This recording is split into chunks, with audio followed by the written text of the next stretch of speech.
ఓం శాంతి.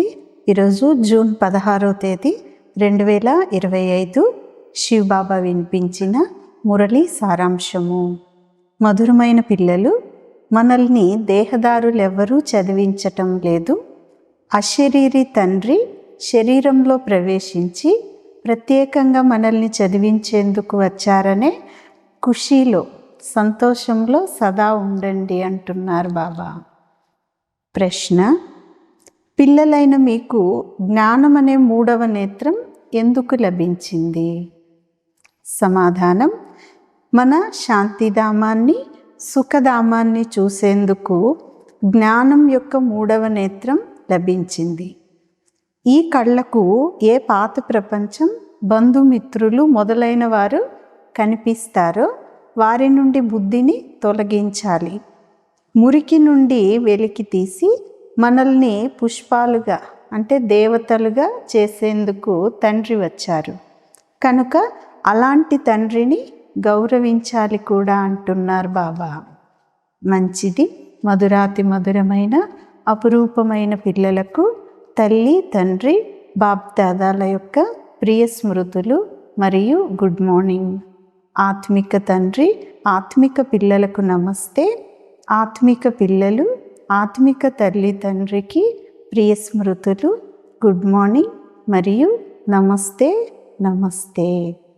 ధారణ కొరకు ముఖ్యమైన సారం. మొదటి పాయింట్: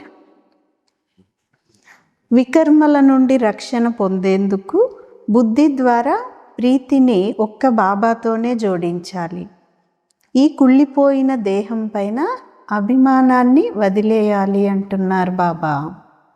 రెండవ పాయింట్: మేము యోధులము అనే స్మృతి ద్వారా మాయారూపీ శత్రువు పైన విజయాన్ని ప్రాప్తి చేసుకోవాలి. దానిని లెక్క పెట్టకూడదు.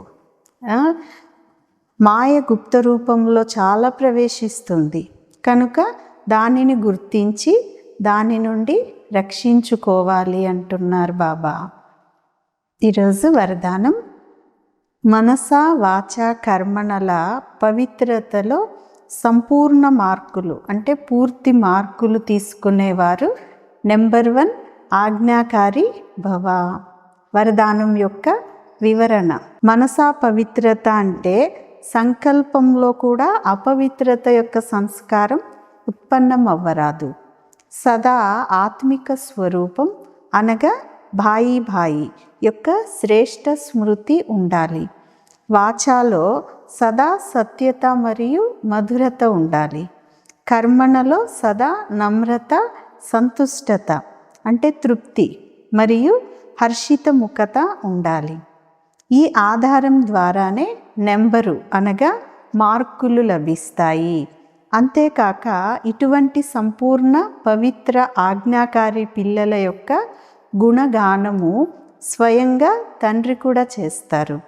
వారే తమ ప్రతి కర్మ ద్వారా తండ్రి కర్తవ్యాన్ని రుజువు చేసేటటువంటి సమీప రత్నాలు అంటున్నారు బాబా.